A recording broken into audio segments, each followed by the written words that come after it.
Welcome to the Wisdom of Show. I'm your host, Simon Bowen, and every week I'm speaking to the world's greatest leaders, thinkers, and entrepreneurs about complex issues and impactful leadership.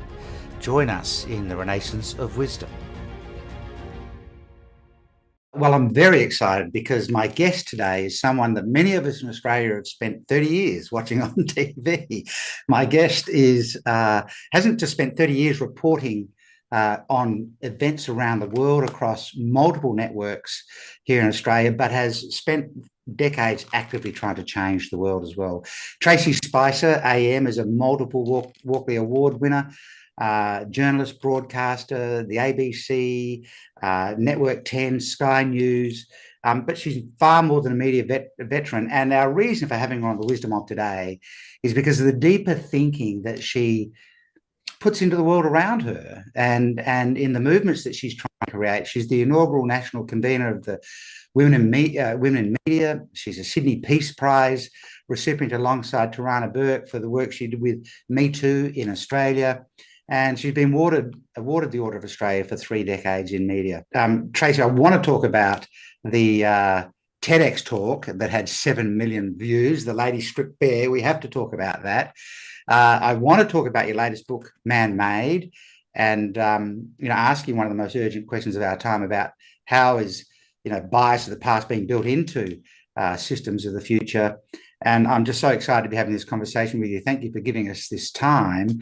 And I'm just really looking forward to what we're going to be able to share just through the course of the episode for people to think about, become more conscious of. So, you must feel uncomfortable when someone's sitting there talking about all this sort of stuff about you and everything else. But the history, that the pedigree of the history is actually where the wisdom is collected. And, when you hear that back and you think about your career, what starts running through you? I mean, you have humility about you. So, I know that it might be uncomfortable. When you hear back through decades of career like that, what starts popping up for you in your head as you hear that career being read about and talked about? Well, Simon, thank you for that lovely introduction. It's wonderful to be talking to you today. I think it's the most important time in history to be talking about wisdom and listening to the wisdom of leaders. But when I hear that introduction, I immediately go back into when I was a child, and I was a bogan growing up in the outskirts of Brisbane. And I never thought that I'd be able to be a journalist, let alone a television journalist, let alone someone who worked in advocacy around the world with women and girls. I guess I'm still astonished that those things have happened in my career. And look, I'm enormously grateful that I've been able to have a lot of, learnings on the way that I'm able to share with people, because storytelling is how we move forward. Sure. Do you want to just give an explanation for our international audience what a bogan is? I probably should, shouldn't I? You should, yeah. Is an Australian expression, someone who is quite rough and ready, grew up in a lower socioeconomic kind of area. In Australia, it's characterised back in the 1980s with wearing a flannelette shirt and maybe Ugg boots, those woolen kind of boots outside of the house, and driving, fast, loud cars. So the area that I grew up in, not a lot of people went on to have careers in business or in television or in, I suppose those kind of thinking careers. It just seemed to be outside of the boundaries of what was expected of us. And I guess in the era when I grew up, I'm almost 60 now, it was expected that girls would become either a nurse or a teacher. There seemed to be very few options outside of that. And, I have to add to that, bogan in Australia is actually far from a derogatory term. It's, it is a humorous one, but often seen as kind of the salt of the earth and, the workers of the country. It's had different connotations over the years, but, I think in a lot of ways, a lot of people identify themselves at some level into there, but certainly the story of where you've come from just prompts me to ask a question without notice, which is really, I remember seeing Hugh Jackman talk about his career, and someone said, how have you built this career? And he said, just always be ready. and so always be in shape, always be ready, always, be prepped. And he woke up to the phone at 2 a.m. in the morning, and Steven Spielberg was on the phone and said, we want you to host the Oscars. And he went, yeah, I'll have a go. And his whole career has been just always be ready. And when you get asked, say, I'll have a go. I'm interested in that journey from that girl to this 30-year career. I doubt you planned it. I doubt you kind of in school went, you know what I'm going to be? I'm going to be a journalist. I'm going to have 30 years and be a genuine change maker, impact maker in the world. How did career map out for you? Was it always being ready? Was it a series of happenstances? Was it about connections and relationships? For someone young in the early stage of a career, what allowed you to create this? My sister and I were really fortunate. And I say that I'm proudly a Bogan from the outskirts of Brisbane because, to your point, it gives you so many gifts having that kind of upbringing. And one of those gifts was a real passion for social justice and workers' rights. That's built into every fibre of my being, I guess, because of the environment I grew up in. But my sister and I were also fortunate to have a very strong mother and a very sensitive father. And so, in a way, back in the day, they each broke down those stereotypes. If my sister or I fell over in the backyard and grazed our knee, we'd run to Dad for a Band-Aid, not Mum. Mum would have gone, well, get up and get on with it. Come on, be a strong woman, be a tough woman. Whereas Dad was always the one who'd give us the hugs and be sensitive and gentle and kind, right? So I guess we had stereotypes from a gender perspective broken down at a very young age. Mum and Dad both worked full time. Mum said to us, girls, the world is your oyster. You can do anything, go out and grab it, and don't take no for an answer.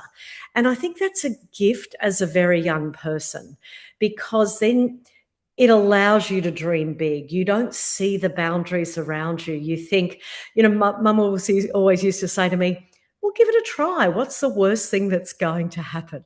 And I think that is really something to live by, and it's something I've lived my entire life by. Yeah, that fear that people sometimes have about stepping into and doing something, what's the worst that could happen is a throwaway line, but there's some real truth in that, isn't there? When you actually step back from something you're thinking of doing that you're fearful about, but when you really actually step back and go, honestly, what's the worst that could happen? It's often not as bad as people think. But sometimes the cause is big enough that the worst is worth gambling on as well. You grew up with social justice as a life theme, and fairness, and Australia's built on fairness. Yeah. And even if the worst that could happen is pretty bad, sometimes some causes are big enough that they justify the risk. And I'm not sure if we have the same risk propensity for people to have a go in the world today. So you don't just accidentally get 7 million views of your TED talk.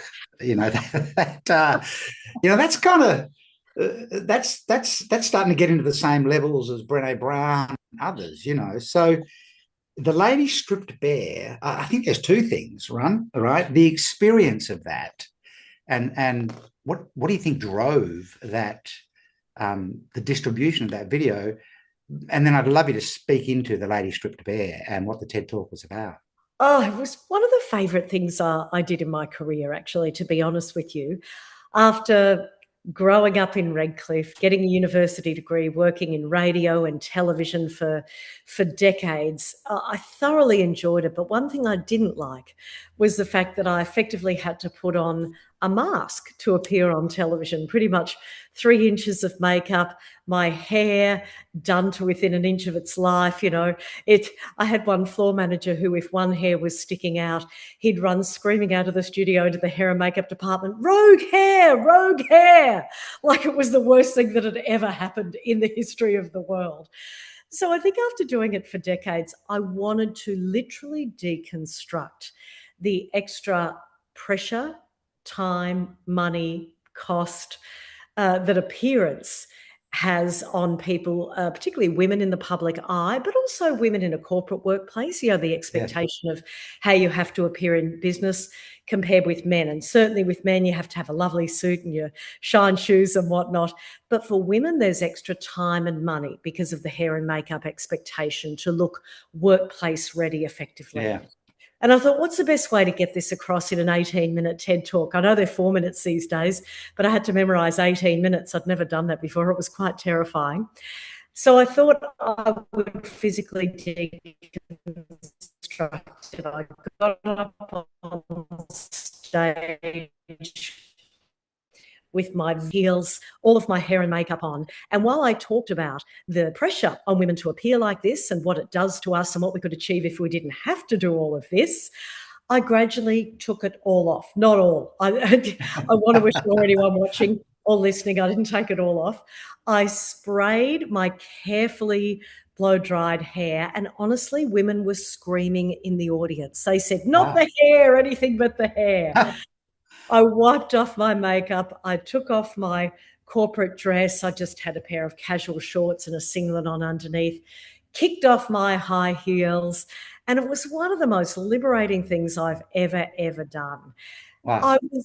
I was really surprised by how it took off around the world. I got a lot of trolling about it. I'm not going to lie. I got a lot of criticism, particularly from men's rights groups, calling me an egg sandwich that had gone off in the sun, all this ridiculous kind of criticism of your appearance that you get as a woman in the public eye. But overwhelmingly, I got a lot of positive messages from women saying, finally, I feel like I have the freedom now to go out without makeup on, to go out without blow drying my hair. And that just made me so happy.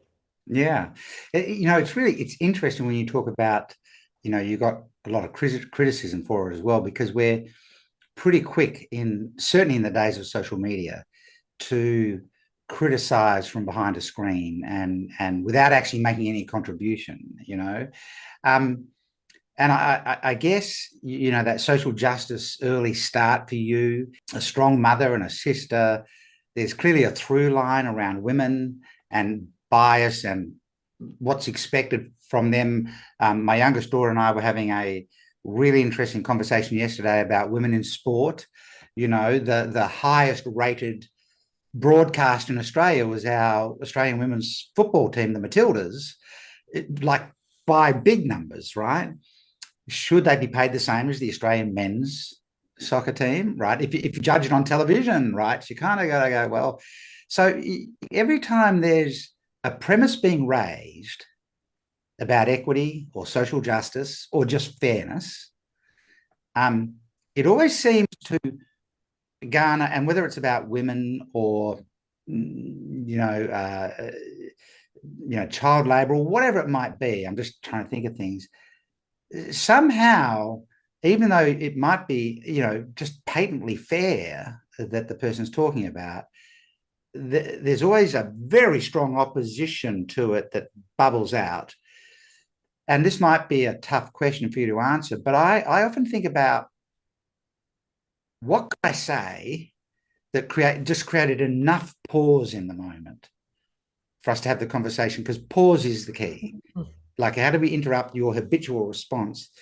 And so when you're talking about this through line of, bias about women and equity and the difference of expectations and things, if you were going to start every dialogue with something that just caused the receiver to just take a beat and just listen for a beat, what might you say? I know that's might be quite a hard question to answer, but imagine I'm pushing back, going, "Oh, come on, Tracey, men in the media really get the serious stories, and you're there to do the weather." I don't know if anybody says that, but I'm trying to play the role. How do you just create the pause? You don't have to convert my thinking, but just create the space for me to maybe listen. It's such a good question. And I learned so much about this as a journalist through communication theory, but also during the Me Too movement, because when you are a journalist, you've got 2 ears and 1 mouth. It's more important to listen than it is to speak. Right. And whatever way you craft your story, you think first about the audience. Who's in the audience? What are they thinking about today? How do I speak to them in their language? So I took a lot of that audience theory into my speeches around the Me Too movement, because I started out speaking to rooms of women, and after a couple of years, I spoke to a lot of rooms of men. And I thought, how am I going to talk about this in a way that is really meaningful when overwhelmingly the number of victim survivors are women and girls? And so certainly I started talking about, you know, their sisters and their mother and their auntie, whether they would want any kind of offence like this to happen to them, so they could think, gosh, this could affect my family. It's not just about what could affect me. But an even more powerful message I came upon after research was that in workplaces where there's a high level of sexual harassment and assault of women and girls, there's also a high level of bullying of men. So when you talk about a lot of these social justice issues, you can kind of flip it regardless of the gender. For example, and I know we'll talk about this more later, but it's probably a little bit of a tease to it. When we talk about AI bias, it's often about women being excluded in the job application process. But in actual fact, if young men apply for, say, insurance, they get their first car and they apply for insurance around that, they're actually penalised. They're charged more and they're considered to be worse drivers because historically young men have had more accidents. So what I'm saying is there's bias built into every aspect of life. And if you're trying to open a conversation to bring people together, you can't just talk about examples at one polarized side of the debate. You have to talk about it on both sides, so there's some kind of shared language around it. So you have to, it's just interesting what you're saying about, there are many examples of men, being subject to these same circumstances, and maybe we're more universal than we think. Yes. And, we need the people that really are driving change to have the capacity for simultaneous multi-perspective. Yes. Well put. And just to be able to see it from every angle, and then, figure out a way of helping people, get into that space. And you spoke about, as a journalist, you had to learn to really listen. And how do I, you speak like, you almost speak like a marketer, like what's in it for them? How do I figure out?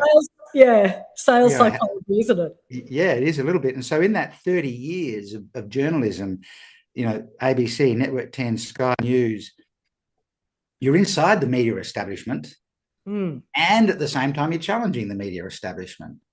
That kind of must have created some interesting moments. And I'm interested in what you would, in the world that we live in today, we live in a world of fake news, and, when the news came on TV when I was a young adult, that actually was the news. And there seemed to be balance in reporting. You watch different stations to get a different perspective these days. And,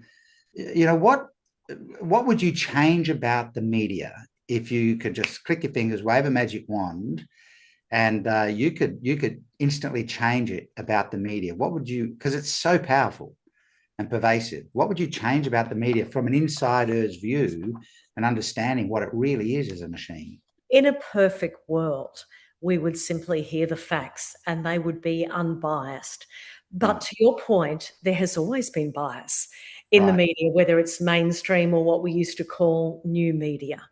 Traditionally, with the mainstream media, there is an element of bias depending on who the proprietor is and what kind of funding they put to what programs, what kind of stories they support being higher up in the bulletin or on the front page. There's a lot of nuance in that. But with new media, we're seeing a lot more misinformation and disinformation. And in actual fact, we're seeing bias writ large. We know what the right-wing social media outlets are and the left-wing ones, and people are going down, I suppose, silos of their own bias, which is a huge problem and a threat to democracy. One thing that I would change if I had the power, gosh, it would be incredible, is actually to put more diverse voices within both mainstream and social media in each of the platforms and outlets. Because when you have more voices at the table, you come up with a more collaborative, collective outlook that represents everyone in the population. For example, when I started out in the media, it was very male dominated. We would inevitably, because of the makeup of the newsroom, lead with stories that were more of interest to a male audience. The more women that came in, there was a mix of stories, and that kind of broadened the appeal really to the population. So, I mean, certainly more diversity at the top in leadership, but also in newsrooms. And then you have, it's like diversity of thinking in the business sector. Then you have all the best brains at the table. Yeah, it's interesting. What is the price we're paying for bias? You know, we're paying a collective price. You know, a company pays a price for having bias.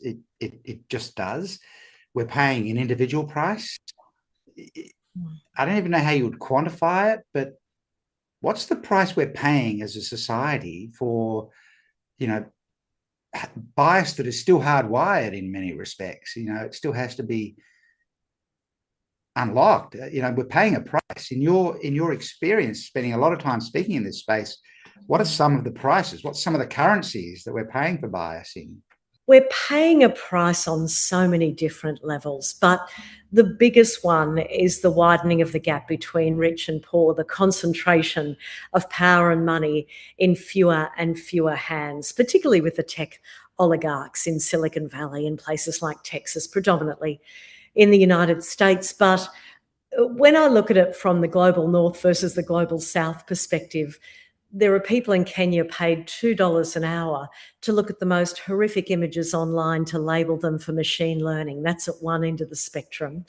And all the capital for that terrible, terrible work that ruins people's lives is going to the global north. So that's why we're seeing a widening of the gap between rich and poor with that bias. But also, I would say from a business perspective, you're not getting the best brains at the table, because if you have if you put out a job application and your algorithm is sidelining women or people over 50, regardless of gender, or anyone living with a disability, you're not getting the best people at the table. You're not getting that diversity of thought, and therefore your products aren't going to do as well. So there's a business cost, and it's proven by research, but there's also that huge social cost as well. And I guess the third thing is, we talk about a lot of different intersectional biases, but I want to talk about that machine bias as well, which is, as humans, we tend to think the machines are right. We think they're unbiased. We think they're perfect. We think whatever the large language models say to us is correct. And if we keep doing that, we're going to see large-scale job losses. Human jobs are going to be taken over by robots. And we've allowed that to happen because we think that they're smarter and better than we are as humans. Yeah, and yet we know that the LLMs hallucinate. Yes. We know that they, you know, sometimes just make stuff up. They're so power hungry. You know, if they can get to an outcome rapidly, they'll do it. And if you don't check it, you know, things will slip through. And, you know, they are biased because they're built by people, and then it gets hardwired in. It brings us to, I want to come back to AI in a minute because it's the conversation of the decade. But before we do that, I think we should explore Man-Made, which is, you know, a book that you've published. And it's really about how our biases of the past, you know, affecting and shaping into the future. I'd love to unpack some of the thinking out of Man-Made, and then we'll segue from that into not just the man-made world that we're in, but, you know, what might become the AI-made world that we're in. So just step us through the thinking behind the book, what you really, the message you really wanted people to get from you having written that book. Well, it started with something very quirky. Probably about 9 years ago, my 11-year-old son, who's now studying computer science, funnily enough, said to me, "Mum, I want a robot slave." And I said, "Darling, what are you talking about?" Anyway, in a moment of appalling parenting, we'd allowed our young children to watch South Park so we could get an extra half hour sleep in the morning. And in this episode, Cartman, a very naughty boy, was ordering around his Amazon Alexa like he was some kind of colonial master.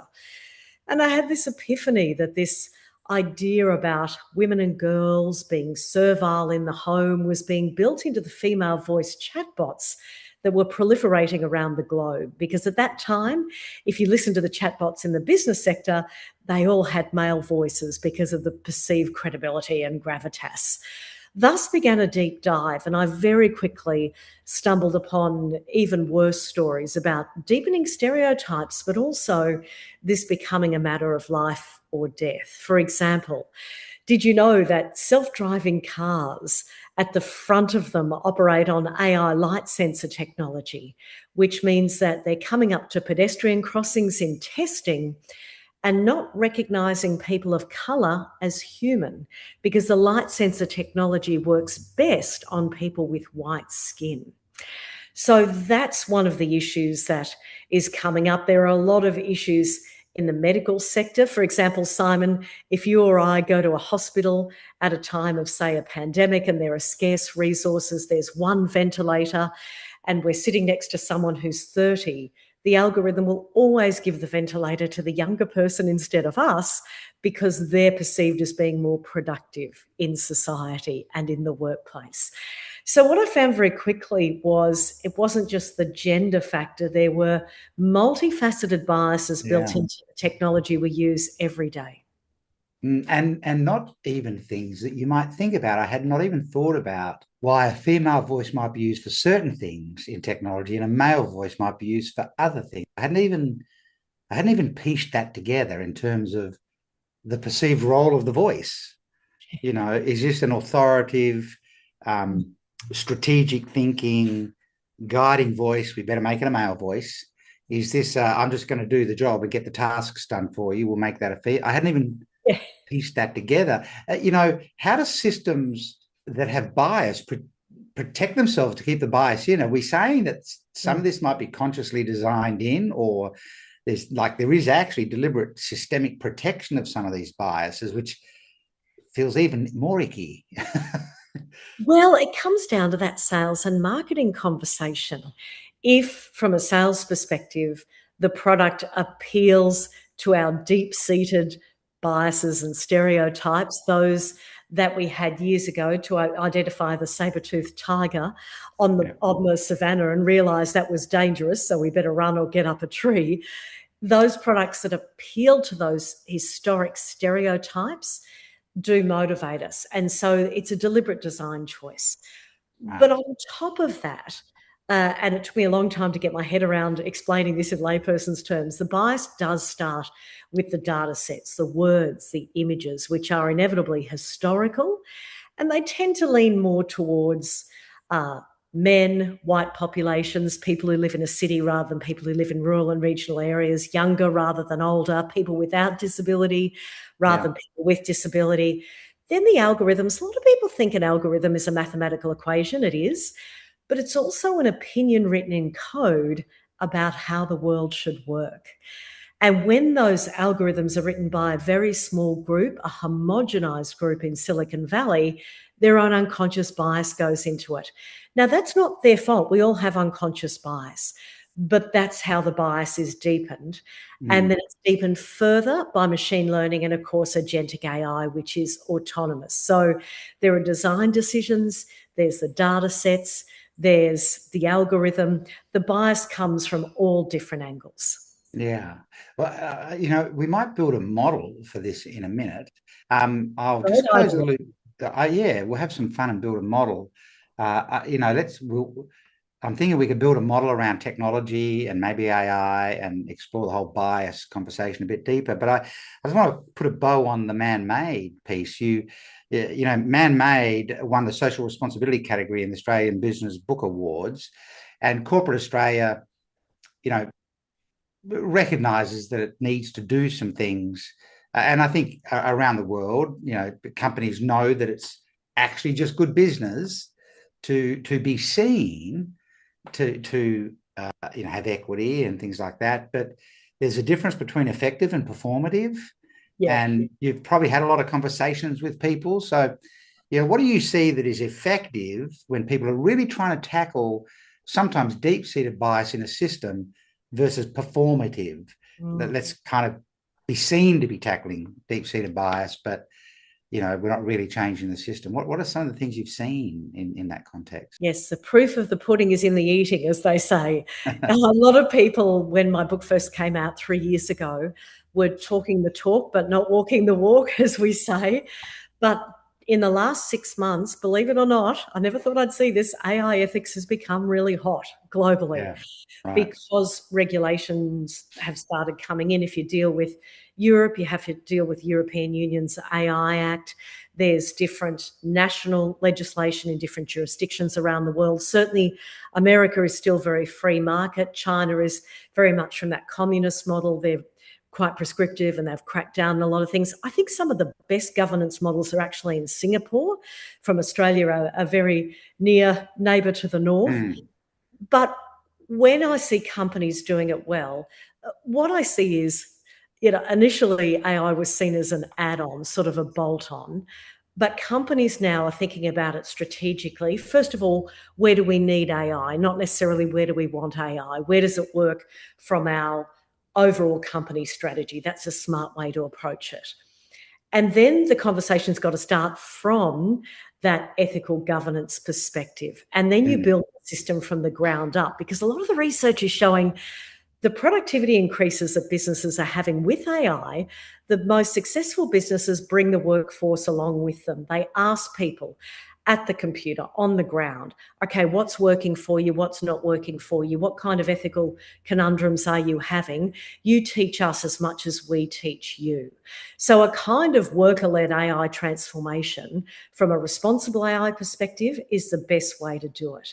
And when you think about the nitty-gritty of that, that's things like, if you're developing an innovation, use inclusive design. Get everyone at the table who's going to use the widget to design it and test it. And then you've got all the brains at the table. Then there's bias testing of the data sets and algorithms. That's mandated in places like New York if you use hiring algorithms, and there are penalties. And then the third big thing is human in the loop systems. Every step of the way, have human oversight before something is sent out to your client, to your customer. So to answer your question, the companies that are doing it well, and not just saying that they're doing it, have gone through it and thought about it from a strategic perspective. And it's become a lot more easier in the last 6 months because there are so many AI governance courses around that are quite simple in lay person's terms. I guess there's more information now, which makes it easier. Yeah, it's interesting. Let's try and create a model for maybe not AI bias, but AI integrity. Oh, I love this. Rather than talk about the negative, the negatives are part of the integrity picture, right? This is not about just bias in AI. It's how do we build integrity into AI? And you've said a few things which, naturally gives rise to a triangle. And the premise of a triangle, of course, is if you lose one side, the whole thing collapses. And you've spoken about data sets several times. You've spoken about the algorithm several times. You've spoken about machine learning several times. And I'm wondering, this is all being made up on the spot, but I'm wondering if they represent, a reasonable way to look at AI integrity, and if we build it out from there. Is that making some sense to you so far, given the exposure and the thinking you've done about this? I think that's terrific. And I love the word integrity. Globally, we're grappling with different words around this. Ethical AI, responsible AI. They're even calling it sober AI, which I think is hilarious, because when some of the bots go wild, it's like they've had a little bit too much to drink. But I love that AI integrity model. So if we look at this as a binary model, what you and I have been talking about all the way through is bias, not just in AI, but systemic bias. Yes, basically that is hardwired in. What is the opposite of bias? If we got rid of bias, what would the opposite binary word be that we would put in there? And so, if we said, do each of these three sides, depending on how they're done, do each of these three sides drive towards bias or equity, depending on how they're executed, would you say? Oh, 100%, yes. Right. So if let's start with data sets. If we wanted to make the shift from bias to equity, and I limited you, I said, just give me the top three things that we'd have to get people to focus on in data sets to see a shift from bias to equity just in the data sets. What, off the top of your head, what would the top three things be? Well, there's an expression in computing, garbage in, garbage out. Mm-hmm. So the first thing would have to be clean the data sets. Don't use dirty data sets. So clean data sets is the first one.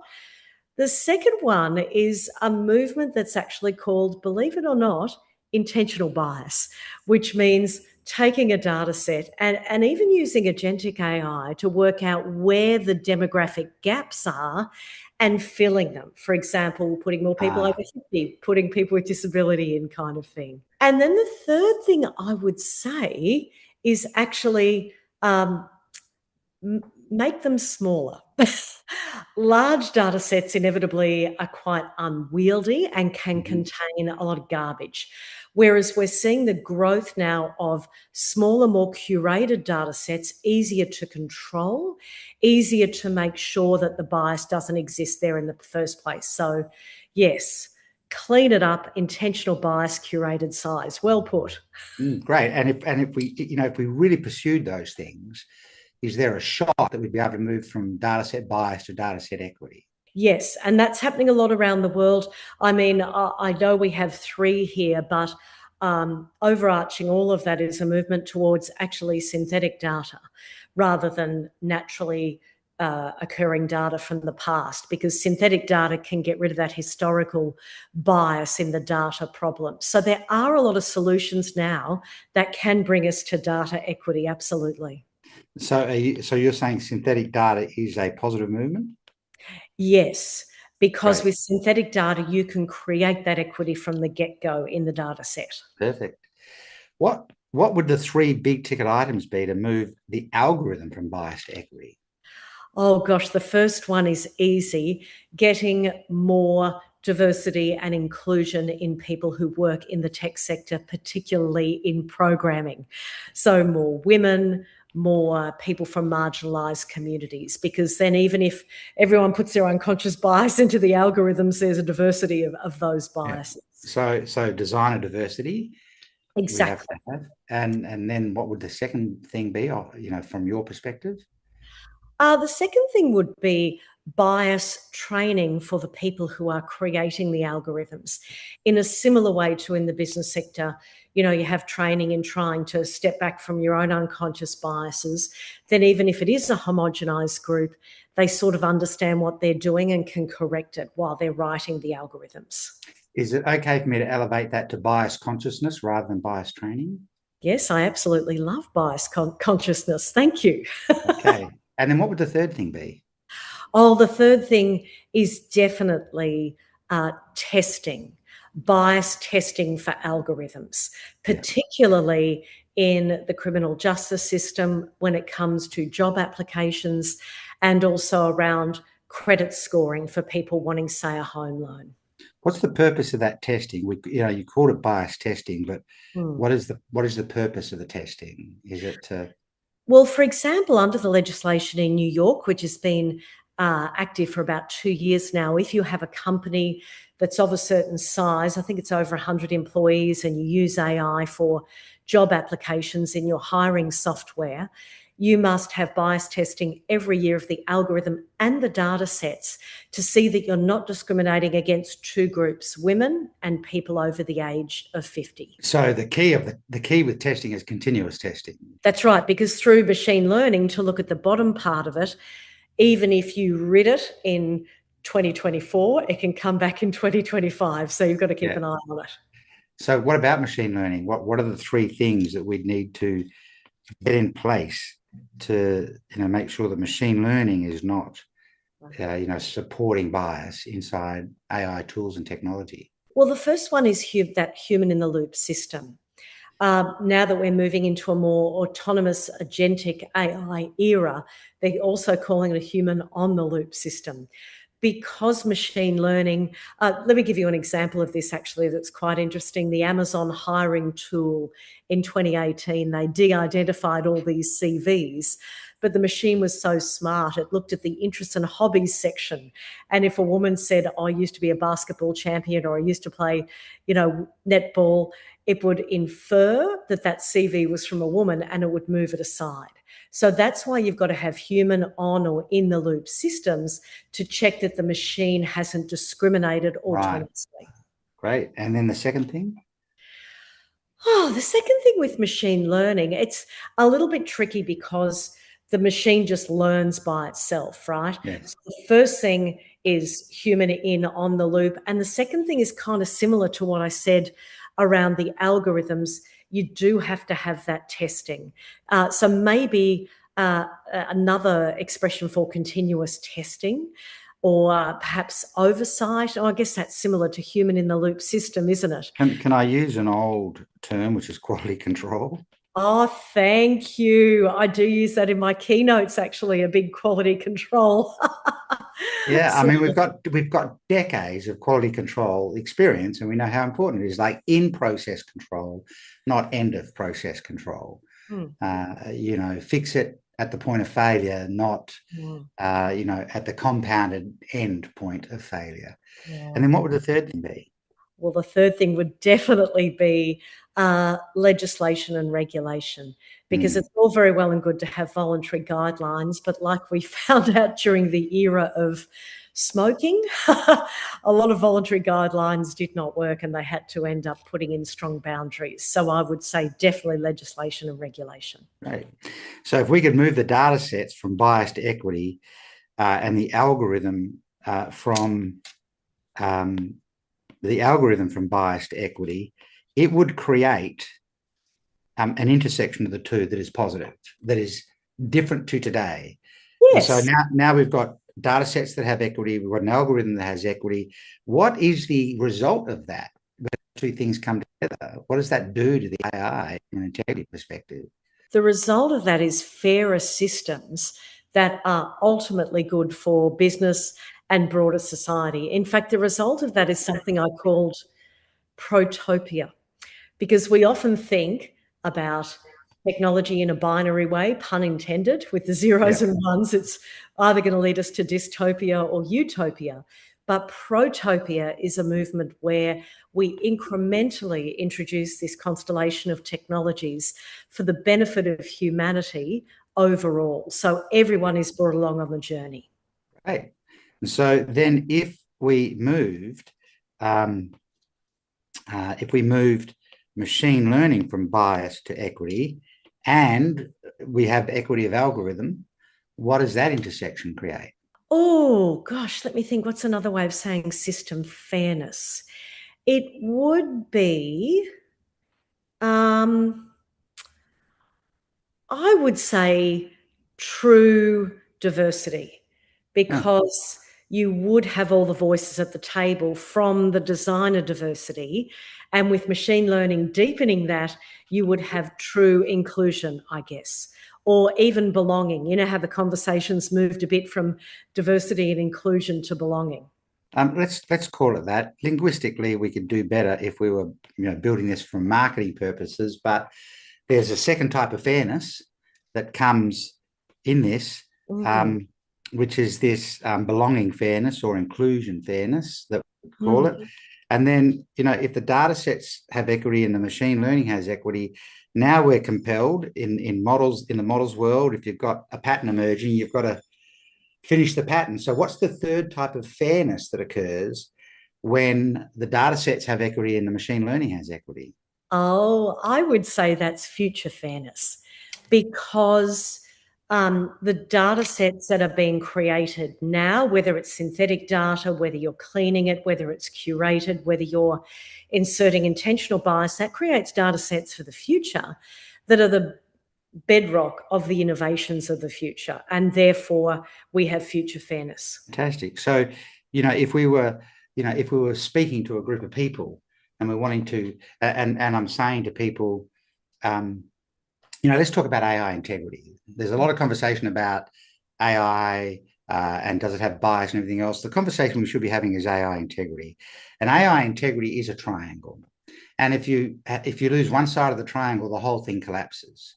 And there are three components to that triangle: data sets, algorithm, and machine learning. And the question is, how do we move them from the historical hardwired bias that exists in these to the equity within that component?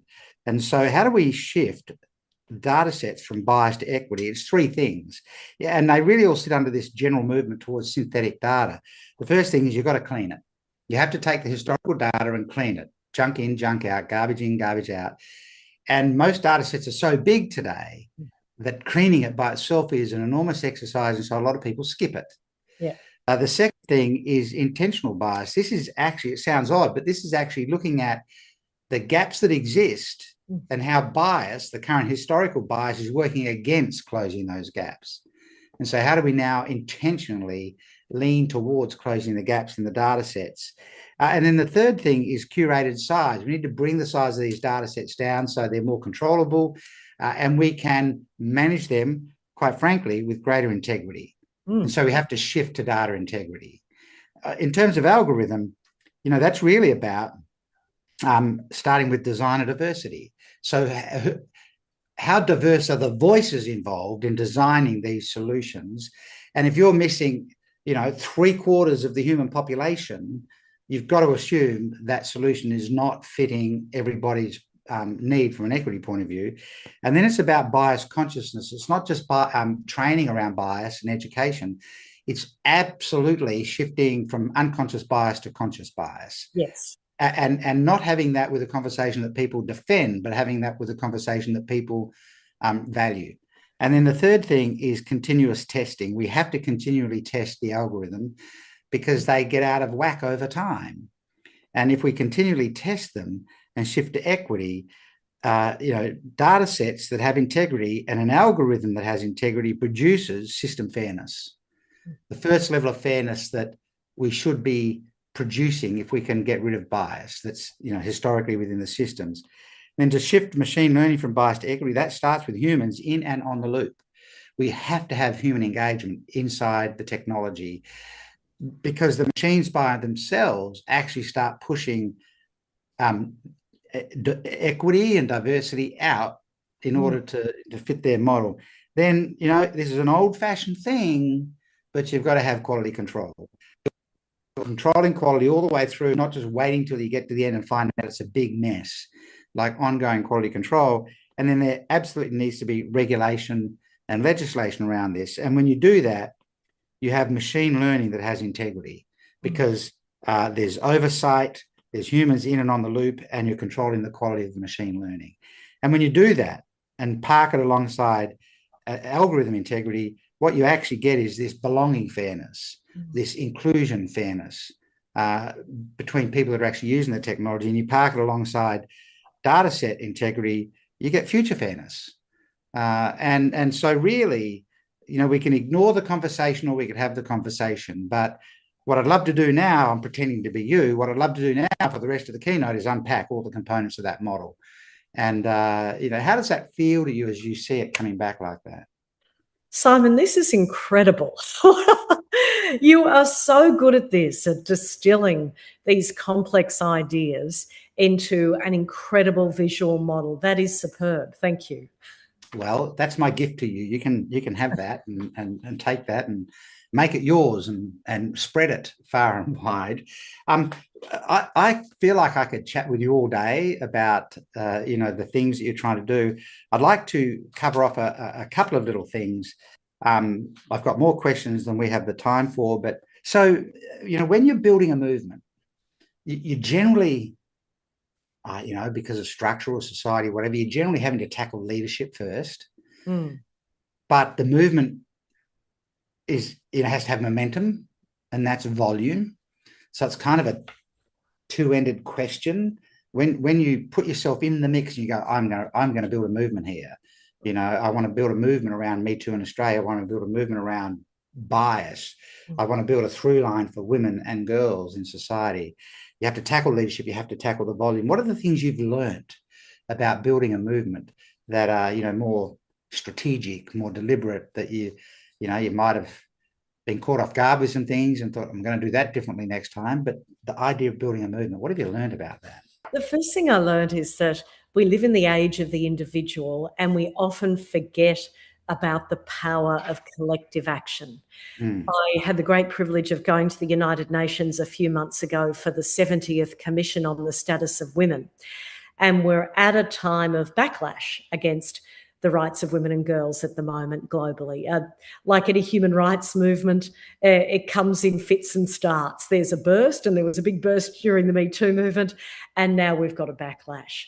Turning up in New York and being in a building full of 4,500 predominantly women and girls from around the world, all coming at this idea from different perspectives, but bringing the movement forward together was one of the most extraordinary feelings of collective action that I've ever had. So that's the first thing.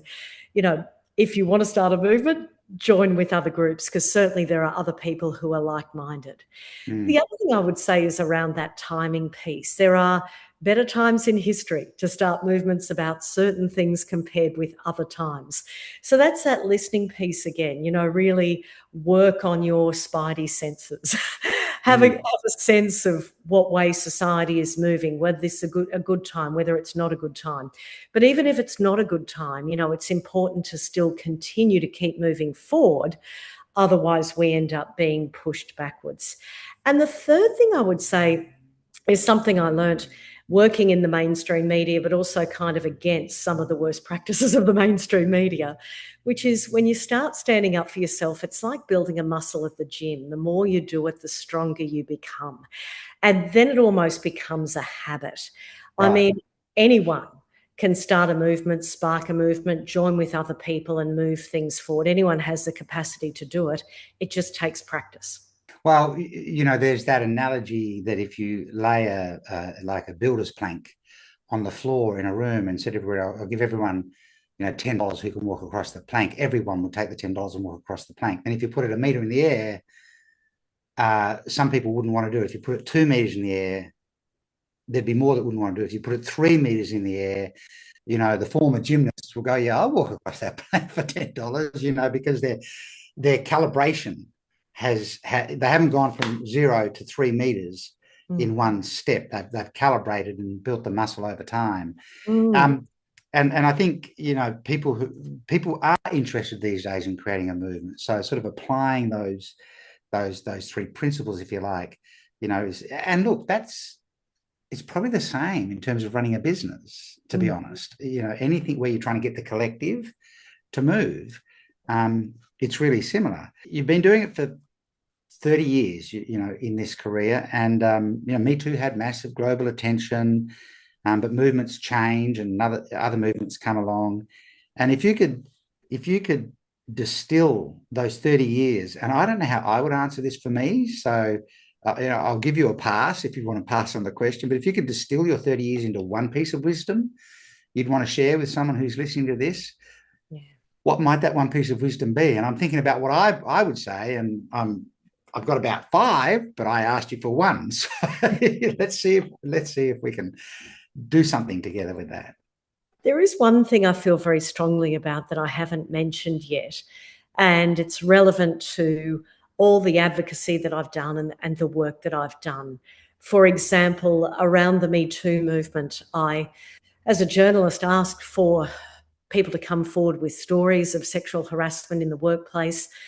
I expected maybe a handful of people would come forward. More than 2,000 people did.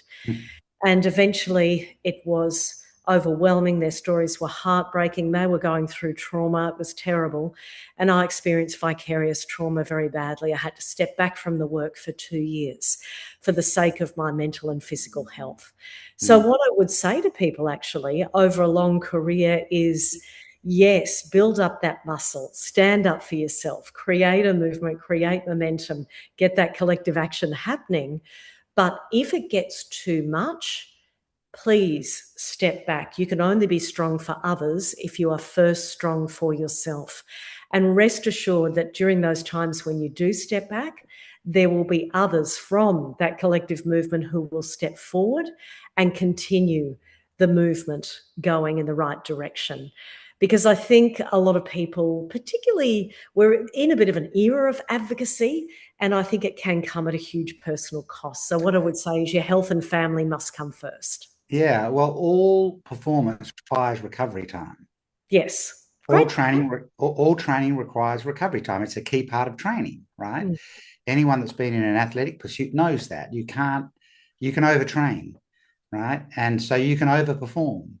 And so, maybe the best thing you could do for the movement is allow yourself some recovery time. And maybe the ultra best thing you could do is build that in so you don't have to step back completely. You've got those recovery periods built in. And I don't think that's necessarily something people think about when they're passionate about something they're trying to do. We've got to run this and get it done as fast as they can. So the world has changed. The work created the change. We have AI integrity in the world. Bias of the past is being replaced at a rate with equity, and business leaders are really aware, and they're effective, not performative. And the political world is effective, not performative, and the media is effective, not performative. What would we be talking about? What would we be seeing? What would we have witnessed around us that we're just going to toast the occurrence of that? And it's 14 years, right? That's actually a long time in today's world. We would be raising a glass to our children and to their children, knowing that they are living in and facing a future of integrity, of fairness, and of equity, where everyone has opportunities and no one is sidelined or marginalised. I mean, yes, it sounds like a pipe dream, but it would be wonderful to work towards that and to toast that one day for the sake of the generations to come. We'd be toasting the fact that we truly had been stewards. I And we'd love taken that. what we'd taken the gift we'd been given, and we'd given it back with increase to the next generations. Yeah. That would be a great toast. So I'd love to wrap up with 3 quick questions just for people to find out a bit more about you, if that's okay. Rapid fire questions. Is that all right? Yeah, sure. Good. Great. The first one, I think is probably going to be pretty easy. What's a recent book that you've read and really actually loved it because of what you got out of it? Oh boy. Empire of AI by Karen Howe, one of the best pieces of investigative journalism that's been done anywhere in the world on artificial intelligence. Is that right? It's phenomenal. Right. Empire Of of AI. AI. Okay. Do you have a personal philosophy? I mean, your mother shared some with you and you've already shared some with us, but do you have a personal philosophy that you've developed over time that guides your decision making that you would share, with teenagers and under, and really want to have it, driven into their psyche? Yes, I learned this the hard way. I used to be very reactive, but now my personal philosophy is take a breath. Before you say something or do something or decide something, just take those few minutes to take a breath and think, what am I going to say, do, or decide? Just take a moment to consider it. And I think that is something that does come with age. But if that could be gifted to younger generations, it would have really helped me when I was younger because I was very quick off the mark. I think there's nothing wrong with taking a moment to pause. Well, I talk a lot about pause, and pause in sport is actually a weapon. The pause and the head fake has the other player run past you and gives you open space for the shot, right? But the world has, and in no small measure because of technology, we used to have pause, right? When we didn't have mobile phones, you couldn't check them as soon as you got out of bed, right? So we had a whole lot of things that created pause, but technology has eliminated pause in day-to-day life. You receive an email that's inflammatory, you hit caps lock and start shouting back at them. Turn off automatic send and receive, right? Reread them all before you click the manual send button. You might stop a few, arguments and things like that. But the technology-driven world has eliminated pause, and that idea of take a breath, step back, just take a beat. If we could just gift everybody that, I think the world would be a different place. I love that you talk about that. That is life-changing. It's such a simple thing, Mm. but we just overlook it all the time. We're in such a fast pace. And then lastly, you've shared so much, and I'm very grateful for the time you've given us. What's something about Tracey Spicer that people and let's think about the Australian audience who feel like they know you so well because we've watched you on TV for so long, and everyone probably feels like you're their best friend. You're in one of those roles that comes into everyone's houses every night and things like that. But what is something about you that people might not know that you're happy to share? It's a great privilege to have had a job where for decades you come into people's lounge rooms every night. It really is an incredible gift. I'm so grateful for that. What I'm about to share, I would certainly not be doing on television, but I do it at home. I've been a yoga devotee for about 30 years. And even the other day, at the age of 59, I can still do a headstand, which is hilarious. But that is the gift of yoga. If you get yoga into your body, it's a wonderful thing for aging. Yes, I won't be putting that on social media, but I do enjoy doing headstands. I don't want to one up you, but my mother is 90 and she still does headstands. Oh, I'm so impressed by that because I've been thinking, how much longer can I do this for? Is this not going to be good for my body longer term? Thank you. That is inspo for life. I just wanted to set you the goal.